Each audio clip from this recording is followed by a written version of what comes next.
السلام عليكم ورحمة الله وبركاته.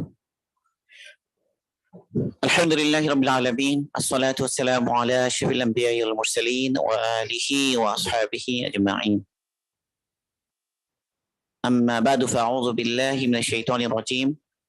بسم الله الرحمن الرحيم.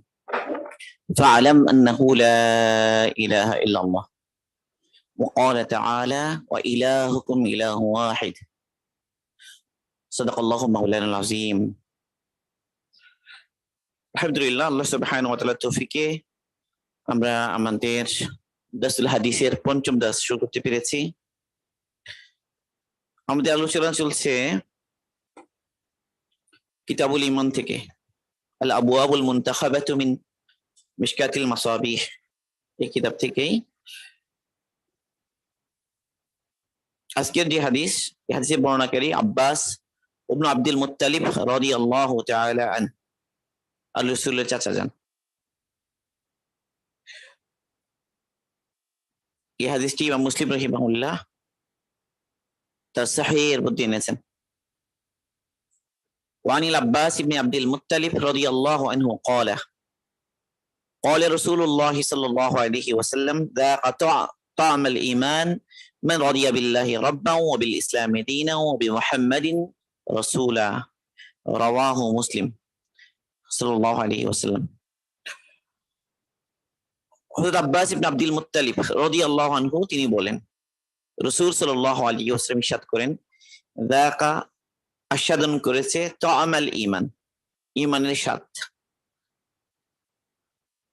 মান রাদিয়া বিল্লাহি রাব্বা, ঈমানের স্বাদ আস্বাদন করেছে ওই ব্যক্তি যে আল্লাহ সুবহানাহু ওয়া তাআলাকে রব হিসেবে, ওয়াবিল ইসলামি দীনান, এবং ইসলামকে দিন হিসেবে, ওবি মুহাম্মাদিন সাল্লাল্লাহু আলাইহি ওয়াসাল্লাম রাসূলা, এবং হযরত মুহাম্মদ সাল্লাল্লাহু আলাইহি ওয়াসাল্লামকে রাসূল হিসেবে সন্তুষ্ট চিত্তে মেনে নিয়েছে।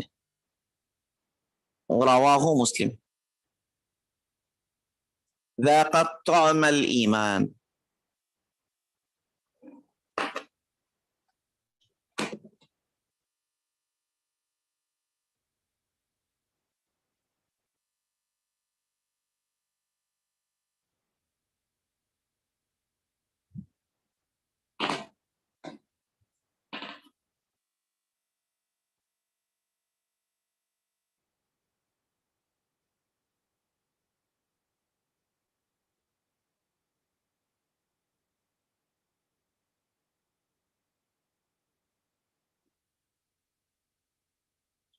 যাকা তা'মাল ঈমান মান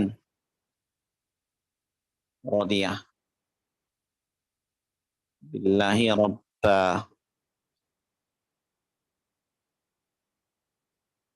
ওয়া বিল ইসলামি দীনা ওয়া বি মুহাম্মাদিন সাল্লাল্লাহু আলাইহি ওয়াসাল্লাম রাসূলা। যাকা আস্বাদন করেছে তা'মাল ঈমানি, ঈমানের স্বাদ। মান, যে রাদিয়া সন্তুষ্ট হয়ে গিয়েছে, বিল্লাহি রাব্বা ওয়া বিল ইসলামি দীনা ওয়া বি মুহাম্মাদিন সাল্লাল্লাহু আলাইহি ওয়াসাল্লাম রাসূলা। ওই ব্যক্তি ঈমানের স্বাদ আস্বাদন করেছে যে আল্লাহ সুবহানাহু ওয়া তাআলাকে রব হিসেবে এবং ইসলামকে দিন হিসেবে এবং মুহাম্মদ সাল্লাল্লাহু আলাইহি ওয়াসাল্লামকে রাসূল হিসেবে সন্তুষ্ট চিত্তে মেনে নিয়েছে। এখানে কতগুলো বিষয়, একটা হলো ঈমান, একটা ঈমানের স্বাদ, এরপর হলো ইরাদা,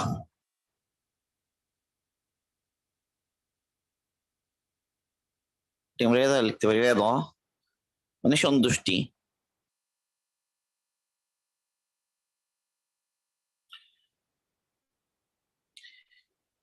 সন্তুষ্ট চিত্তে মেনে নেয়া।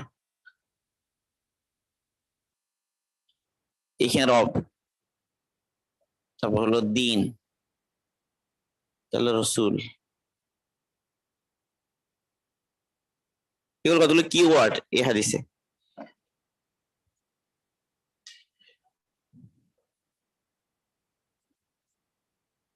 তো বোঝা গেল যে ইমানের একটা স্বাদ আছে, এটা ইন্দ্রিয় দিয়ে অনুভব করার স্বাদ না, ইন্দ্রিয় গ্রাহ্য কোনো স্বাদ না, এটা হলো অন্তর দিয়ে অনুভব করার একটা স্বাদ, ইমানের একটা প্রশান্তি, ইমানের একটা মজা, মানে মুমিন হওয়ার একটা মজা,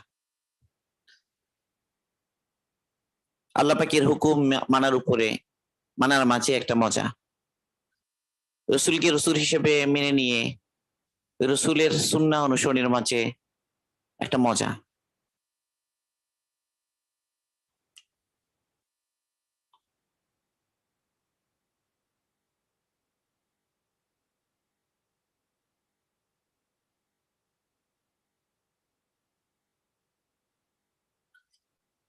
তো বোঝা গেল এই স্বাদ ওই ব্যক্তি পাবে যে আল্লাহ সুবহানাহু ওয়া তাআলাকে রব হিসেবে মেনে নিয়েছে। ইমান জিনিসটা কি, ব্যাপারে তো আমাদের আলোচনা হয়েছে। ইমান হচ্ছে মানে আল্লাহ এবং আল্লাহ রসুলের উপর আস্থা থাকার কারণে আল্লাহ পাকের ফরমানকে, আল্লাহ পাক থেকে আসা নিশ্চিত যে খবর, সেটাকে সন্তুষ্ট চিত্তে মেনে নেয়া, এটা ইমান।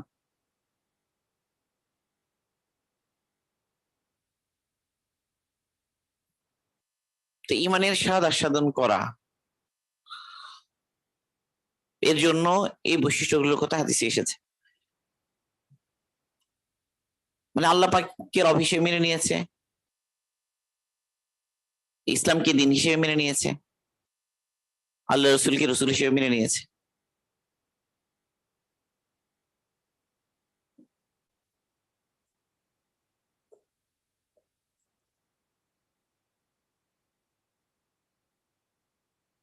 এখানে গুরুত্বপূর্ণ শব্দটা হলো রব। আল্লাহ পাকের পরিচয় পাওয়া এটা জরুরি, এর মধ্যে গুরুত্বপূর্ণ শব্দটা হলো রব। রব কাকে বলে?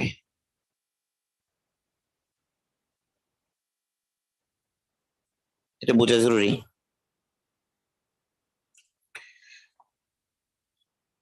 আরব মানে আরবি ভাষায় রব শব্দটি যে সমস্ত বিষয় বোঝানোর জন্য ব্যবহৃত, এক হলো মানে আগে থেকেই আরব এরা যে রব বলতো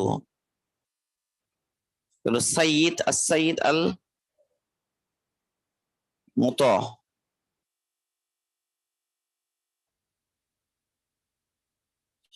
মুতা মানে হচ্ছে যে মান্যবর,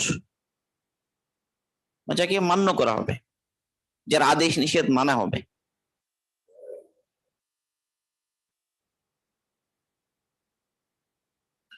আদেশ নিষেধ মানা হবে এরকম কোন সর্দার, মানে যার আদেশ নিষেধ অবশ্যই পালনীয়, যার আদেশ নিষেধ এটাকে অস্বীকার করা যায় না, যার আদেশ নিষেধ মানতে হয় বা মানতে বাধ্য, এরকম কোন সত্তা, তার নাম হলো আস-সাইয়িদ। আস-সাইয়িদ আল মুতা, তাকে রব বলা হয়। এটা হলো এক অর্থ।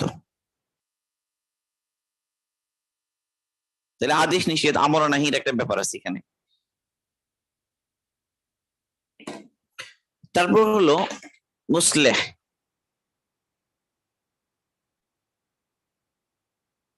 আল মুসলেহ মানে কারোর জন্য কল্যাণ, তার যা যা প্রয়োজন, জরুরত, প্রয়োজন, এগুলো যে পূরণ করবে, তার কল্যাণের ব্যবস্থা করবে যিনি।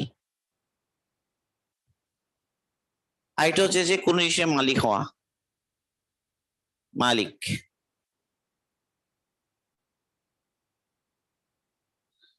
মালিক হওয়া। তো কল্যাণ বিধান এটা শুরু হয়তো একদম সৃষ্টি থেকে শুরু করে, সৃষ্টি করা, সৃষ্টি করার পর থেকে একদম তাকে পরিপূর্ণ করা পর্যন্ত, তার যা যা দরকার তাকে পরিপূর্ণতায় পৌঁছানো, এই বিষয়গুলো যিনি সম্পন্ন করবেন। তার মানে এখানে ব্যবস্থাপনার একটা ব্যাপার আছে, ব্যবস্থাপনা, পরিচালনা।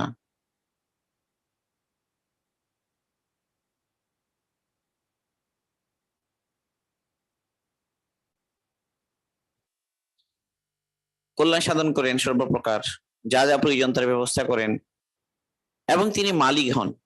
মালিক হন বলেই তার আদেশকে মান্য করতে হয়। এইসব বিষয়গুলো জমা হয়ে যাবে এখানে এই রব শব্দটার ভিতরে।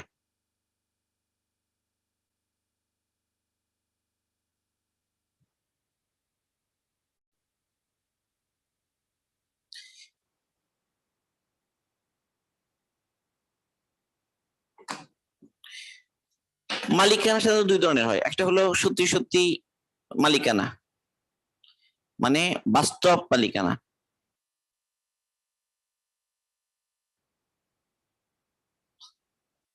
আর একটা হলো যে কোন একটা বস্তুর সে প্রকৃত মালিক নয়, তবে সেই বস্তুর যে উপকার, এই উপকারটা ভোগ করার মালিক।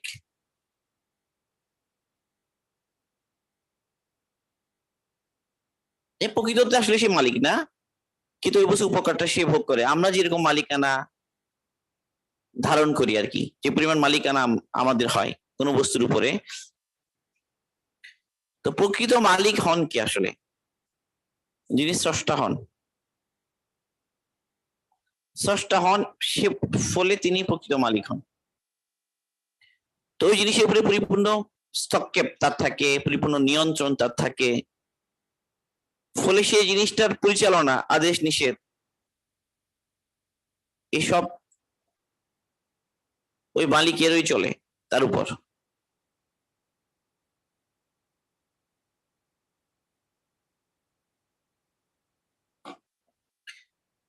এই জন্য আল্লাহ সুবহানাহু ওয়া তাআলা তিনি রব, আল্লাহকে রব হিসেবে মেনে নেয়া, এর রুবুবিয়্যার বিষয়টা অনেক গুরুত্বপূর্ণ।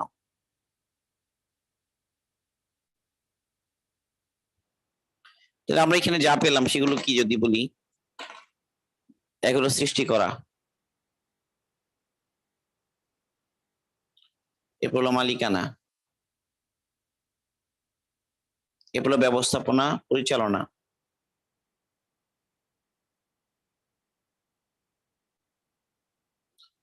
পূর্ণ নিয়ন্ত্রণ,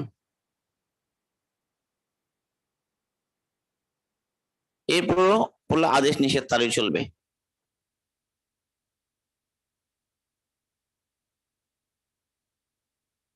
তারই চলবে এইসব বিষয়গুলো, যার মধ্যে হবে তিনি হচ্ছেন রব।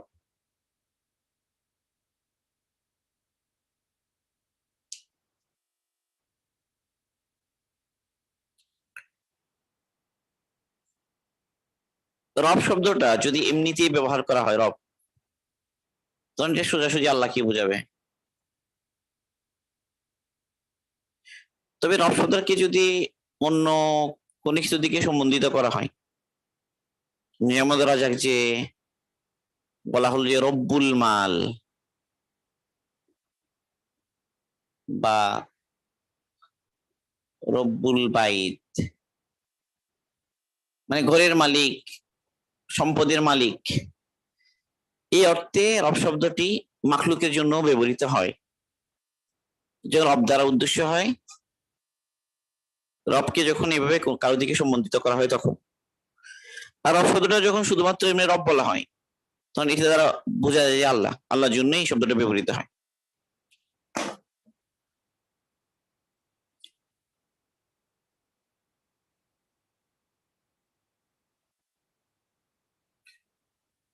মানুষকে সৃষ্টি করার পরে আল্লাহ সুবহানাহু ওয়া তাআলা যে প্রশ্ন করেছেন সেটা হলো আলাস্তু বিরাব্বিকুম,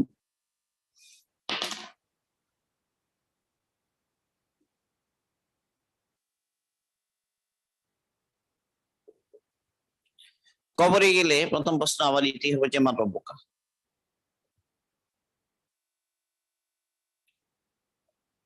আমি কি তোমাদের রব নই? ওখানে যাওয়ার পরে আবার জিজ্ঞাসা করা হবে যে তোমাদের রব কে, তোমার রব কে ছিল? রব শুধু আল্লাহ পাক কে মানতে হবে, এটা হলো গুরুত্বপূর্ণ।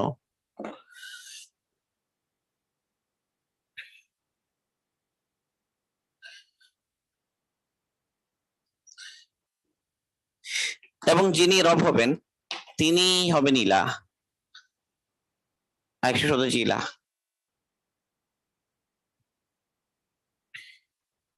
যে কেউ কাউকে ইলাহ বানিয়ে নিলে সে ইলাহ হয় না, বরং ইলাহ হওয়ার জন্য সিফাত থাকতে হয়। ওই সিফাত পাওয়া গেলে কেবল তিনি সত্যি সত্যি ইলাহ হবেন। ওই সিফাত গুলো যদি না থাকে তাকে ইলাহ বলা যাবে না।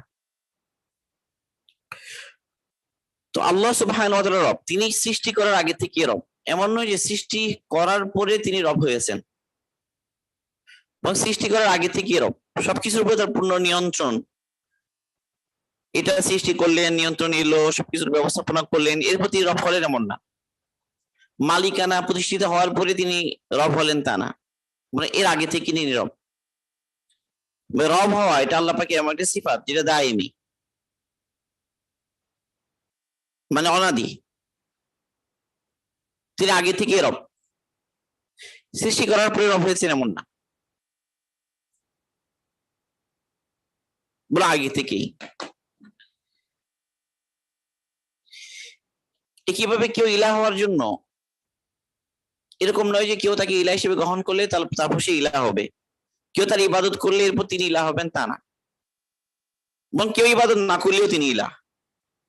আল্লাহ পাক আগে থেকে রব, আগে থেকে ইলাহ। এমন যে সৃষ্টি করলেন, সবকিছুকে পরিচালনা করছেন, ব্যবস্থাপনা করছেন, এখন কি হলেন? রব হলেন। আর এখন তার ইবাদত হচ্ছে বলে তিনি ইলাহ হলেন, ব্যাপারটা এমন নয়। বরং রব এটা আল্লাহ পাকের আগে থেকে তিনি রব আছেন, আগে থেকে তিনি ইলাহ আছেন। রব হওয়ার যে বিশেষ বৈশিষ্ট্যগুলো তার মধ্যেই আছে।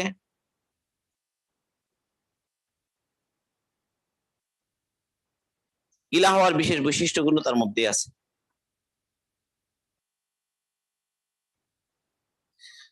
এখন মানুষ কোন সত্তাকে ইলাহ বানাবে, কোন সত্তাকে সে ইলাহ মনে করবে,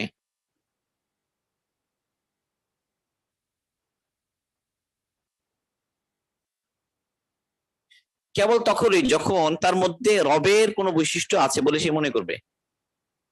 রবুবিয়ার বিষয়টা তার ভিতরে আছে বলেই তাকে সে ইলাহ মনে করে, ইলাহ হিসেবে মানে। এটা অসম্ভব যে রব মনে করবে আল্লাহকেই, এক আল্লাহ রব এটা মানবে, এরপর আবার অন্য মাবুদের ইবাদত করবে, এটা হতে পারে না। অর্থাৎ এই তৌহিদে রুবুবিয়্যাহ, তৌহিদে উলুহিয়া এটা আলাদা হওয়া সম্ভব না, একটা একটাকে আবশ্যক করে। এটা অসম্ভব বিষয় যে রব হিসেবে মেনে নিয়েছে আল্লাহকেই, আর কেউ রব রব রবের মধ্যে কেউ শরীক নাই, কেউ আমাদের মধ্যে শরীক করছে, এটা হতে পারে না। তো রব এবং ইলাহ এটা এমন যে যিনি রব হবেন তিনি অবশ্যই ইলাহ হতে হবে, যিনি ইলাহ হবেন অবশ্যই তিনি রব হতে হবে। রব মানবে একজনকে, ইলাহ মানবে আরেকজনকে, এটা হতে পারে না, এটা অসম্ভব। এখানে তাওহীদের বিভাজন সম্ভব না, মানে এই অর্থে বিভাজন এটা সম্ভব না যে একজনকে রব মানবে কিন্তু মাবুদ বানাবে অন্যদেরকে, এটা হতেই পারে না। মানে এটা একদম অযৌক্তিক একটা বিষয় যে হবে না। তাহলে মুশরিকিনে মক্কা তারা যে মূর্তিগুলোকে ইলাহ বানিয়ে নিয়েছে, মাবুদ বানিয়ে নিয়েছে, তাদের ইবাদত করেছে, এটা এই জন্যই যে সেগুলোর ভিতরে কল্যাণ ও কল্যাণ, নিয়ন্ত্রণ, পরিচালনা, কোন প্রকার মালিকানার কোন দখল আছে বলে তারা মনে করত। এই জিনিসটা তাদের মুশরিকিনে মক্কার যে তালবিয়া এটা থেকেও বোঝা যায়। হজের সময় যে তালবিয়া পড়া হয়, লাব্বাইক আল্লাহুম্মা লাব্বাইক, লাব্বাইক লা শারীকা লাক লাব্বাইক, ইন্নাল হামদা ওয়ান নি'মাতা লাকা ওয়াল মুলক লা শারীকা লাক, হজের মধ্যে যে তালবিয়া, সেখানে বলা হয়েছে লা শারীকা লাক, তোমার সাথে কেউ শরীক নাই। এই তালবিয়ার মধ্যে প্রথম শিরিক ঢুকায় আমর ইবনে লুহাই।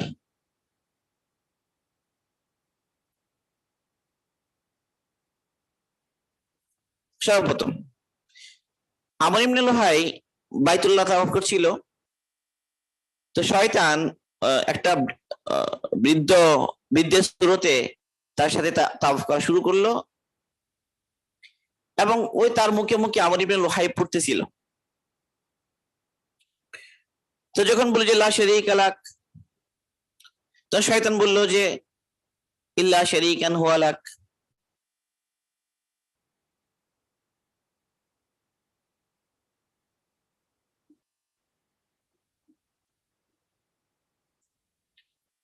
লা শারীকা লাক মানে তোমার কোনো শরীক নাই। শয়তান এই বাক্যটা বাড়িয়ে দিল যে ইল্লা শারীকান হুয়া লাক, কেবল ওই শরীক ব্যতীত যাকে তুমি শরীক বানিয়ে নিয়েছো। হে আল্লাহ, তোমার কোনো শরীক নাই, তবে ওই শরীক ব্যতীত যাকে তুমি শরীক বানিয়ে নিয়েছো। আমর ইবনে লুহাই এই কথা বলছে না, এটা আমর ইবনে লুহাই এই কথাটা শয়তানের মুখে মুখে বলছে না। তখন শয়তান আরেক বাক্য বাড়িয়ে দিল, সে বলল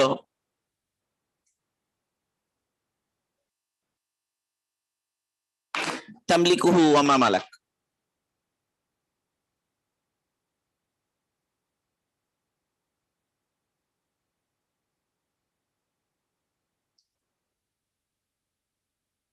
তামলিকুহু ওয়া মা মালাকা, মানে অর্থ হলো যে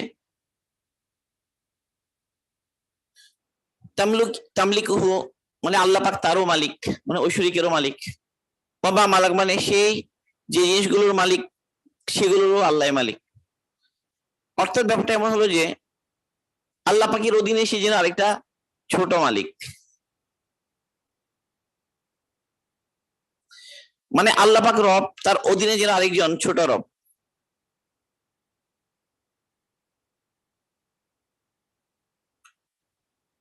তো এই কথা যখন বলে দিল তখন আমর ইবনে লুহাইয়ের মনে হলো যে না, আত্মসমস্যা নাই। তখন সেটা বললো এবং এই তালবিয়ার মধ্যে শিরক এভাবে যুক্ত হয়ে গেল। ঠিক এই জিনিসটাই এই যে মুশরিকিরা মক্কা শিরকের মধ্যে ছিল, তাদের যে কথাটা কোরআনে পাকে এসেছে যে মা না'বুদুহুম ইল্লা লিয়ুকাররিবুনা ইলাল্লাহি যুলফা।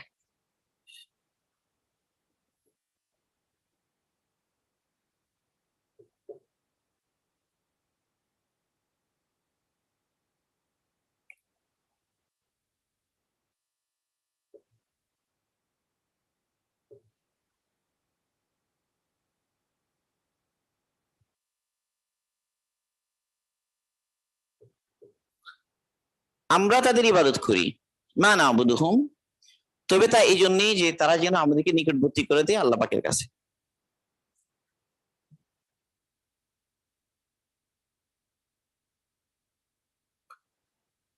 মানে তাদেরকে না ধরলে যেন সে আল্লাহকেই পাবে না, তাদের ইবাদত না করলে যেন সে আল্লাহকে সন্তুষ্ট করতে পারবে না।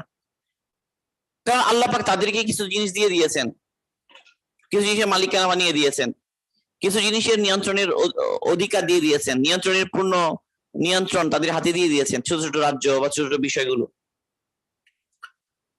তো এরকম একটা রবুবিয়তের সেন্স, মালিকানা, রবুবিয়ত, নিয়ন্ত্রণের একটা সেন্স সেই মূর্তিগুলোর ভিতরে আছে।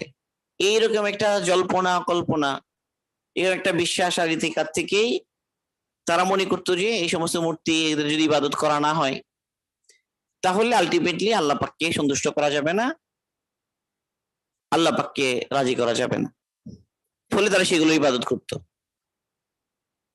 তাহলে এই যে সেগুলোকেও তারা মাবুদ বানালো, এটার মূল কারণ হলো সেগুলোকে রুবুবিয়ার মধ্যে শরীক করা মনে করা শুরু করলো। ওই যে মালাকা শব্দটা খেয়াল করলে হবে, তামলিকুহু ওয়া মা মালাক, ওয়া মা মালাক শরীক কোন দিক দিয়ে, কিছু মালিকানা আছে তার, তবে সেই মালিকাটা আবার আল্লাহ পাকের মালিকানার অধীন। তো মানুষ এই ধরনেরই শরীক করে, এই জন্য এই প্রসঙ্গে কোরআনে পাকের ওই আয়াতটা নাজিল হয়েছে যে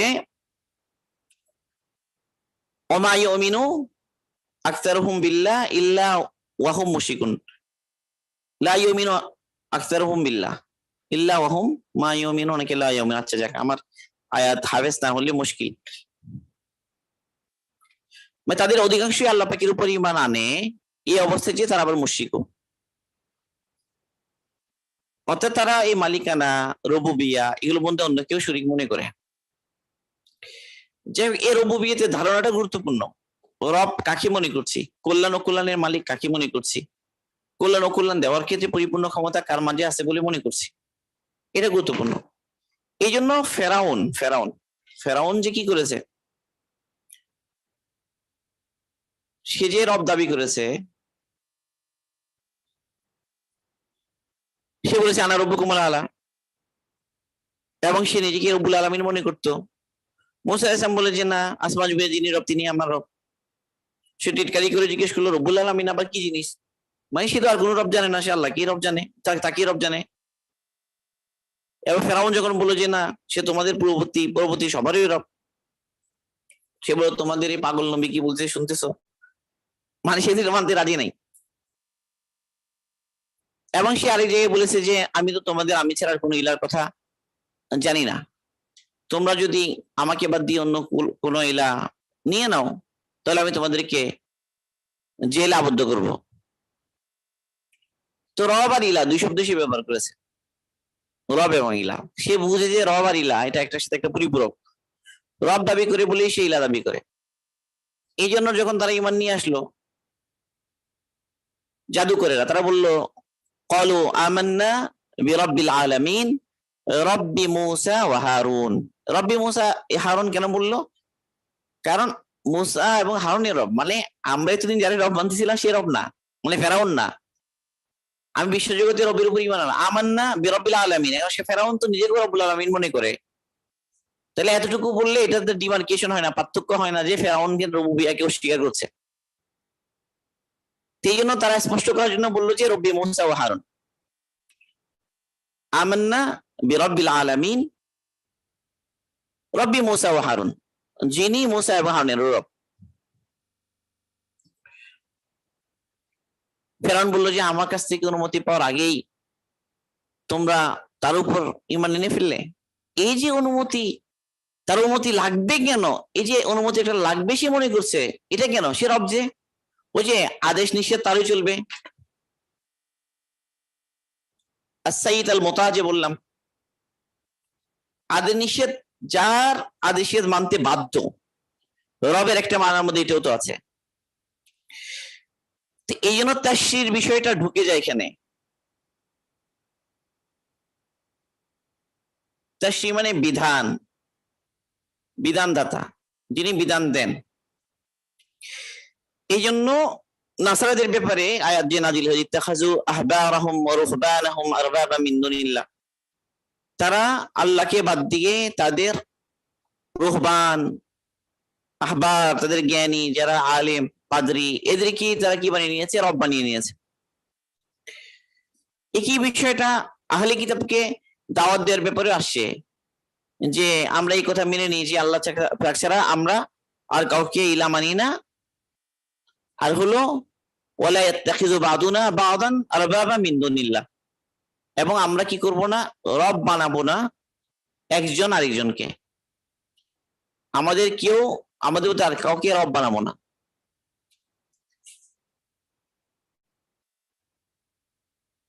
তো যখন আল্লাহ রাসূল বললেন ওই আয়াতটা, যে তামিম দারি রাদিয়াল্লাহু আনহু মুসলমান হলেন, আল্লাহ রাসূল এই আয়াতটা যখন তাকে শুনালেন যে নাসারারা তোমরা তো তোমাদের পাদ্রী এদেরকে তোমরা রব বানিয়ে নিয়েছো, তো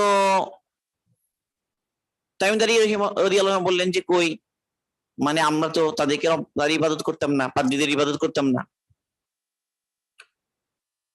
তো আল্লাহ রাসূল বললেন যে আল্লাহ পাক যা হারাম করেছেন সেটাকে যখন তারা হালাল করতো, হালাল ঘোষণা করতো, তোমরা এটাকে হালাল মনে করতে। আর আল্লাহ পাক যেটাকে হালাল করেছেন এটাকে যখন তারা হারাম ঘোষণা করতো, তোমরা এটাকে হারাম মনে করতে। মানে তোমাদের ইতিকাদ আর বিশ্বাসের মধ্যে এটা ছিল যে তারা হালালকে হারাম করতে পারে, হারামকে হালাল করতে পারে। মানে তারা যদি কোনো হালালকে হারাম করে ফেলে তাই এটা হারাম হয়ে যাবে, আর তারা যদি কোনো হারামকে হালাল করে ফেলে তাহলে এটা হালাল হয়ে যাবে। এটাই হলো তাশরী, শরীয়ত প্রণয়ন করা। এই শরীয়ত প্রণয়ন করার অধিকার এটা কেবল আল্লাহ পাকেরই, রবেরই। রব ছাড়া আর কারো হতে পারে না। বিধান একমাত্র আল্লাহ পাক দিতে পারেন, রবই দিতে পারেন, আর কেউ বিধান দেওয়ার অধিকার রাখে না। তাহলে আল্লাহ পাক বিধান দিয়েছেন, আল্লাহ পাকে সব বিধানগুলো সন্তুষ্টিতে মেনে নিতে পারলেই সে আল্লাহ পাকে রব হিসেবে মেনে নিয়েছে সন্তুষ্ট চিত্তে। আল্লাহ পাকে সব ফয়সালাগুলোকে সে মেনে নিয়েছে। আল্লাহ পাক তাকে যে অবস্থায় রাখেন সেই অবস্থাকে সে মেনে নিয়েছে। আল্লাহ পাক তার জন্য যা ফয়সালা করেন সেটার উপর সে রাজি। আল্লাহ পাকের বিরুদ্ধে তার কোনো অভিযোগ নাই। সে গরিব কেন ধনী বানালো না, এই জন্য কোনো অভিযোগ নাই। তার কোন একটা জিনিস তার পছন্দনীয় ছিল, সেটা কেন তার হাসিল হলো না, কেন আল্লাহ দিলেন না, এই জন্য কোনো অভিযোগ নাই। আল্লাহ পাক তার জন্য যা কিছু ফয়সালা করেছেন সবকিছু পেয়েই এগুলো সে অনেক বেশি পেয়ে গেছে মনে করেছে, সেগুলোর যোগ্য ছিল না। আল্লাহ পাক ইহসান করেছেন, দয়া করেছেন, করে তাকে সবকিছু দিয়েছেন। এই সব নিয়ামত গুলো আল্লাহ পাকের তরফ থেকে দয়া মেহেরবানি করে দিয়েছেন। তো তার এই সমস্ত সিদ্ধান্ত ফয়সালার ব্যাপারে তার মধ্যে কোনো কি নাই, অসন্তুষ্টি নাই। এইসব কিছুর জন্য কেবল আল্লাহ পাককেই সে রব মনে করে। এর রুবুবিয়তের মধ্যে সে কাউকে আর শরীক করে না। ফলে তারই আদেশ নিষেধ সে মানে, তারই বিধান মানে, শরীয়তের বিধান হিসেবে তারটাই মানে। অন্য কাউকে এই বিধানগুলোর মধ্যে কোনো প্রকার রদবদল করার, পরিবর্তন করার কোনো অধিকার কারো আছে বলে সে মনে করে না। এটা অনেক গুরুত্বপূর্ণ একটা বিষয়, তাশরী। এই বিষয়টা শুধু বিধিবিধান, এটা কেবল আল্লাহ পাকই দেন, তিনি রব। তাহলে কেউ যদি আল্লাহ পাকের কোনো বিধানকে একজন পরিবর্তন করে ফেললো, অর্থাৎ হালালকে হারাম বানালো, এখন আরেকজন সেই সন্তুষ্ট হয়ে গেল, মনে নিল যে হ্যাঁ তাইলে এটা কি হয়ে গেল, হালাল হয়ে গেল, যেহেতু এটা অমুক আলেম বা অমুক পীর বানিয়ে দিয়েছে। পীর সাহেব বললো যে তোমার আর ইয়া করার দরকার নেই, নামাজ পড়ার দরকার নেই, তুমি এখন মাশাআল্লাহ একটা লেভেলে পৌঁছে গেছো, বাস আল্লাহ রাজি হয়ে গেছেন, তোমার এখন লাগবে না, জান্নাতি হয়ে গেছে।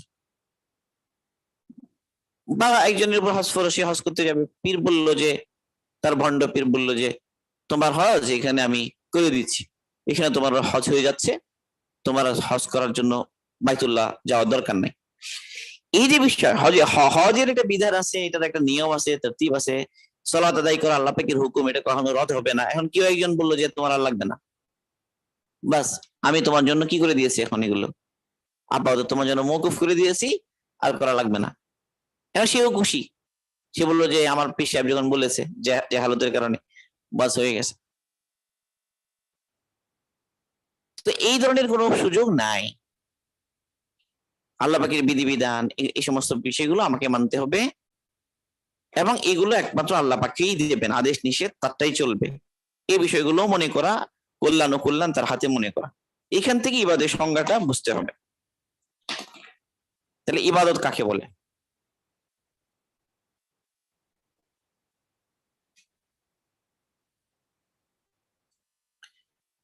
তাহলে ইবাদত বলা হয় কোন সত্তাকে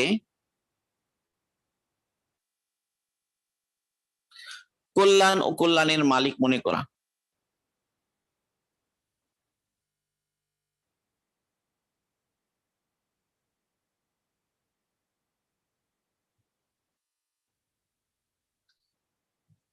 মালিক মনে করে, কল্যাণ ও কল্যাণ দেওয়ার পরিপূর্ণ ক্ষমতা,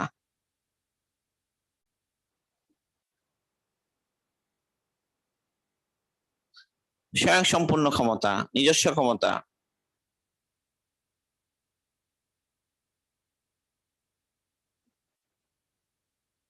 আছে মনে করে,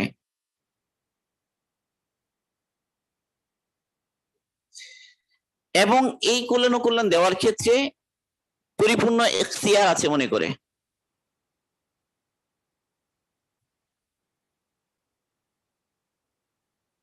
আছে মনে করে, এই জিনিসগুলো বোধহয় মনে করবে সে। কোন সত্তার মধ্যে কল্যাণ ও কল্যাণের, কোন সত্তাকে সে কল্যাণ ও কল্যাণের মালিক মনে করবে, কল্যাণ ও কল্যাণ দেওয়ার ক্ষেত্রে স্বয়ং সম্পূর্ণ নিজস্ব ক্ষমতা আছে বলে মনে করবে, এবং এই কল্যাণ ও কল্যাণ কাকে দিবে কাকে দিবে না এটা পরিপূর্ণ এখতিয়ার তার আছে বলে মনে করবে। কাজেই সেই সত্তার সন্তুষ্টির জন্য সে এমন কিছু কাজ করবে, সে এমন কিছু কাজ করবে যে কাজগুলোর মধ্য দিয়ে তার নিজের তুচ্ছতা, অপদস্থতা, অসহায়ত্ব, মুখাপেক্ষিতা এগুলোর প্রকাশ ঘটবে, তাহলে তার এই কাজকে বলা হবে ইবাদত। তাহলে ইবাদত কোন কাজটা ইবাদত? ইবাদতের একদম হাকিকি মানা কি? কখন বলা হবে যে একজন আরেকজন ইবাদত করছে? তাহলে ইবাদত তখনই হবে যখন সে এই বৈশিষ্ট্যগুলো কোন সত্তার মধ্যে আছে বলে মনে করবে। এই বৈশিষ্ট্যগুলোই হচ্ছে রবের বৈশিষ্ট্য, রবের বিশেষ বৈশিষ্ট্য বা স্বাতন্ত্র্যপূর্ণ বৈশিষ্ট্য, যেগুলো রব ছাড়া কারোর মধ্যে পাওয়া যায় না। এটাকে আরবিতে বলা হয় খাসাইসুর রুবুবিয়্যাহ, রবের খাস বৈশিষ্ট্য, খাসাইসুর রুবুবিয়্যাহ।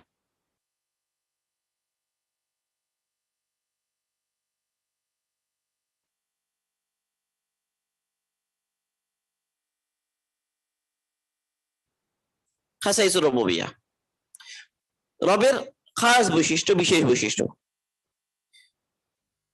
এটা হলো তার অন্তরের বিষয়, বিশ্বাসের বিষয়। যতক্ষণ সে কারো মধ্যে এই খাসাইসুর রুবুবিয়্যাহ আছে এটা যদি সে মনে করছে না ততক্ষণ সে কোনো অবস্থায় তার ইবাদত করবে না।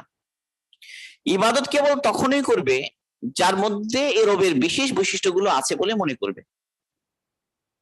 তাহলে মান রাদিয়া বিল্লাহি রাব্বা, এটার অর্থ কি? সে আল্লাহ পাককেই এই রবের বিশেষ বৈশিষ্ট্য সম্পন্ন মনে করে। কল্যাণ ও কল্যাণের মালিক আল্লাহ পাক কে মনে করে। কল্যাণ ও কল্যাণ দেওয়ার স্বয়ং সম্পূর্ণ ক্ষমতা কেবল আল্লাহরই আছে বলে মনে করে। কল্যাণ ও কল্যাণ দেওয়ার পরিপূর্ণ এখতিয়ার আল্লাহরই আছে মনে করে। দিলে প্রশ্ন করার অধিকার নাই, কেন দিলেন? না দিলে প্রশ্ন তোলার অধিকার নাই, কেন দিলেন না? সম্পূর্ণ তার ইচ্ছা। ফাআলুল লিমা ইউরিদ, যা ইচ্ছা তাই করেন। লা ইউসআলু আম্মা ইয়াফআল, তিনি যা করেন সে ব্যাপারে কোনো প্রশ্ন তোলার কোনো অধিকার কারো নাই, প্রশ্ন তোলা যাবে না। ওহুম ইউসআলুন, বরং তাদেরকে প্রশ্ন করা হবে, বান্দাদেরকে প্রশ্ন করা হবে, আল্লাহকে প্রশ্ন করার সুযোগ নাই। তাহলে এই বৈশিষ্ট্যগুলো আছে বলে মনে করছে আগে, রব মনে করছে তাকে, করে এখন তার সামনে নত হচ্ছে, তার সন্তুষ্টি তালাশের জন্য তার হুকুম মানছে, এমন কিছু কাজ করছে যেটার মধ্য দিয়ে তার নিজের অসহায়ত্ব, দুর্বলতা, তুচ্ছতা, অপদস্থতা, মুখাপেক্ষিতার প্রকাশ ঘটাচ্ছে। তাহলে এই কাজগুলোকে বলা হবে ইবাদত। এখন আল্লাহকে বাদ দিয়ে যদি ঠিক এই জিনিসগুলো অন্য কারোর জন্য করে, এই ধরনের ইতিকাদ আর বিশ্বাসের সাথে, তখন সেটা হবে ওই গায়রুল্লাহর ইবাদত, যেটা হবে শিরিক আকবর বা শিরিক। তার ইতিকাদের কারণে এগুলো সব শিরিকে পরিণত হবে। তো ইবাদত যে সঠিকভাবে বুঝবে না সে শিরিক বুঝবে না। শিরিক এবং ইবাদত একটার সাথে একটা সম্পর্ক।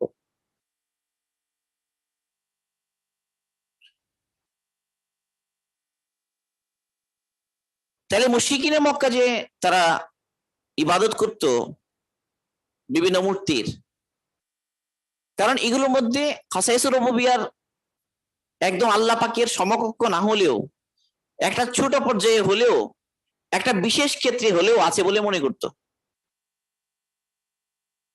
আসাইবুর রুবুবিয়্যাহ না, এটা হলো খাসাইসুর রুবুবিয়্যাহ।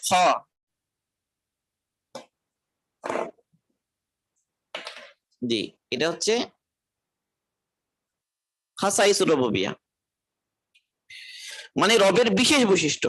যেই তিনটা বললাম সেগুলো, মানে কোন সত্তাকে কল্যাণ ও কল্যাণের মালিক মনে করা, কোন সত্তাকে কল্যাণ ও কল্যাণ দেওয়ার স্বয়ংসম্পূর্ণ ক্ষমতা সম্পন্ন মনে করা, পরিপূর্ণ এখতিয়ার আছে কল্যাণ কাকে দিবেন কাকে দিবেন না এটা মনে করা।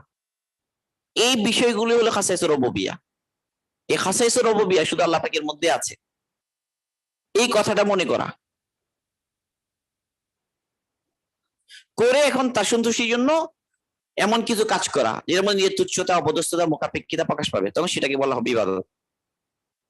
তাহলে রদিতু বিল্লাহি রব্বা বা বান রদিয়া বিল্লাহি রব্বা, এই কথা কখন সহি হবে?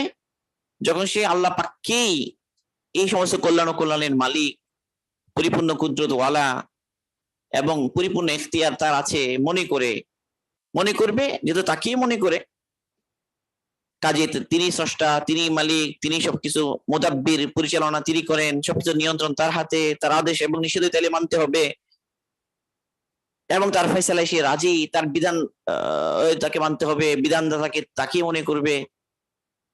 এইভাবে এই বিষয়গুলো মেনে সন্তুষ্ট হবে। এখানে তার কোনো প্রশ্ন উঠবে না, তার পক্ষ থেকে কোনো অবজেকশন থাকবে না, কোনো শিকায়ত থাকবে না। পরিপূর্ণ রাজির সাথে, পরিপূর্ণ সন্তুষ্টির সাথে সে রব মেনে নিয়েছে আল্লাহকে। এটি হলো মান রাদিয়া বিল্লাহি রব্বা। এটা হলো তাওহীদের প্রথম স্তর। ইবাদত আল্লাহ ছাড়া আর কারো চলবে না, কারণ তারই ইবাদত হবে যিনি রব। এই কথাটা কোরআনে পাকে আল্লাহ পাক বলে, ইয়া আইয়ুহান নাস উবুদু রাব্বাকুম।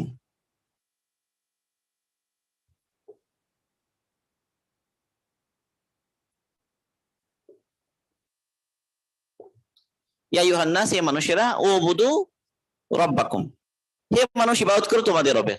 কেন ইবাদত করবা? বা তিনি তোমাদের রব যে। রব্বাকুমটা দলিল হিসেবে বলেছেন, মানে যিনি রব হন তারই ইবাদত চলে, মানে তাকে ইলাহ বানানো যায়, তাকে মাবুদ বানানো যায়। তাহলে আল্লাহকে কেন ইবাদত করবা? বলে আল্লাহ রব যে, যিনি রব হন তিনি যদি ইবাদতের যোগ্য হন। কোরআনে পাকে এই ধরনের দলিল অসংখ্য আছে বিভিন্ন জায়গায়। 20 পারের শুরুতেও আছে, আম্মান খালাকাস সামাওয়াতি ওয়াল আরদ ওয়া আনজালা লাকুম মিনাস সামাই মাআ ফাআনবাতনা বিহি হাদাইকা যাতা বাহজা মা কানা লাকুম আন তুমবিতু শাজারাহা ইলাহুম মা আল্লাহ।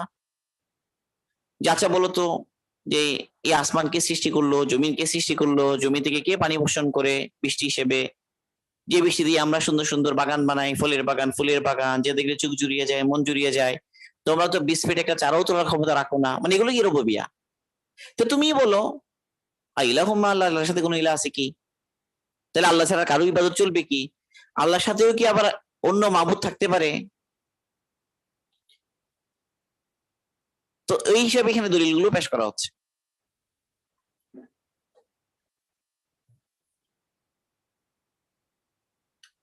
এবং রব এবং ইলাহ এটা এমন যে একটা মানলে আরেকটা না মানা অসম্ভব। কাউকে রব মানলে তাকে ইলাহ না মানাটা অসম্ভব, কাউকে ইলাহ মানলে তাকে রব না মানাটা অসম্ভব। এই বিষয়টা একটা সূক্ষ্ম একটা ব্যাপার, ভালো করে বুঝতে হবে এটা। এটা যে যত ভালো বুঝবে সে সেই থেকে তত তাড়াতাড়ি বের হবে। এখন এটার বিপরীতে আমি আরেকটা আলোচনা করে ফেলি সংক্ষেপে। একটা হলো রব, একটা হলো আসবাব বা উপকরণ।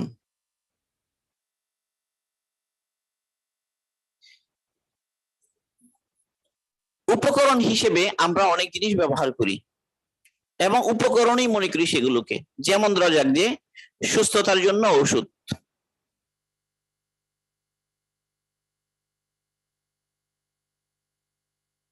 এরপরে রিজিক তালাশের জন্য, রিজিকের সন্ধানে পেশা অবলম্বন,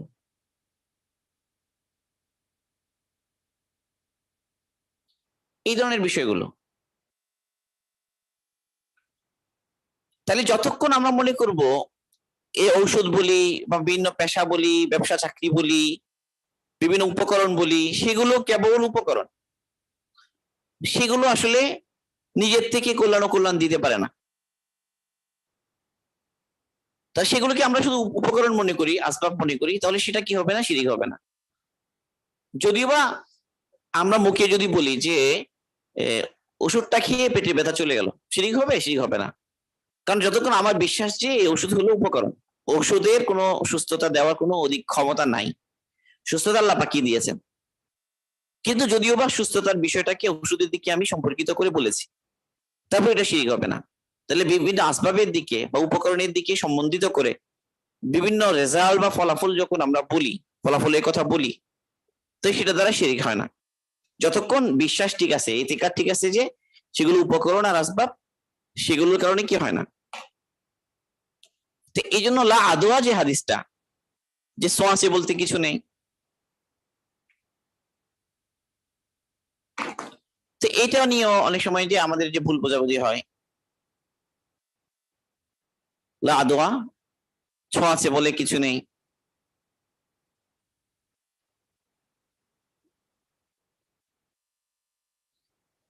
মানে এটার অর্থ হলো নিজ ক্ষমতায় রোগ ছড়ানোর কোনো ক্ষমতা কোনো কিছুর মধ্যে নেই।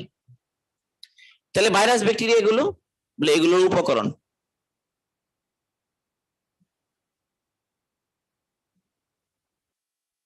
এগুলো হচ্ছে উপকরণ বা আসবাব।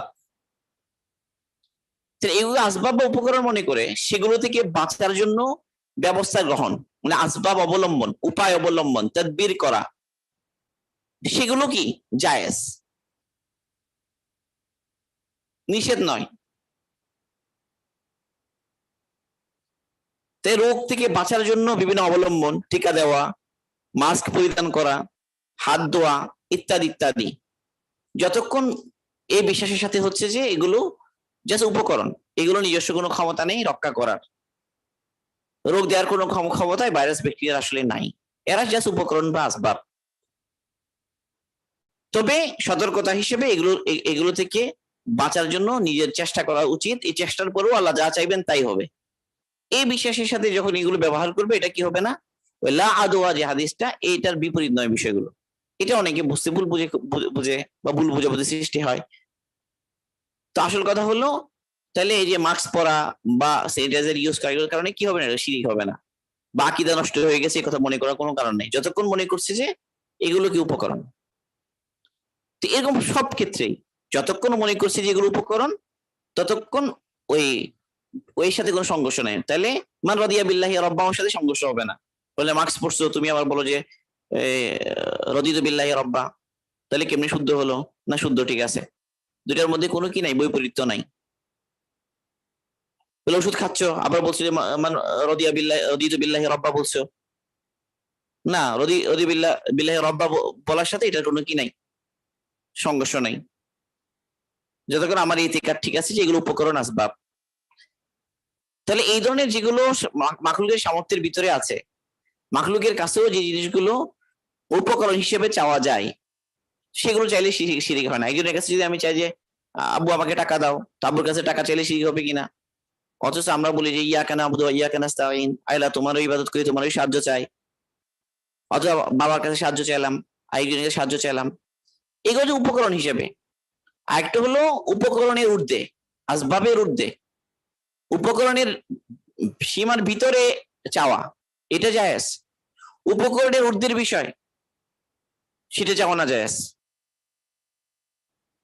যে যার কাছে এই উপকরণের ঊর্ধ্বে নিজের স্বয়ংক্রিয় ক্ষমতায় করার ক্ষমতা নেই, তার কাছে এমন জিনিস কে এই বিশ্বাসের সাথে চাওয়া যে সে নিজ ক্ষমতায় করে ফেলতে পারবে, এরকম এতেকাদের সাথে কোনো গায়রুল্লাহর কাছে যখন এমন জিনিস চাইবে সে, যেটাকে উপকরণের ঊর্ধ্বে সে ভেবে চাইবে, তখন সেটাও শিরকে পরিণত হবে।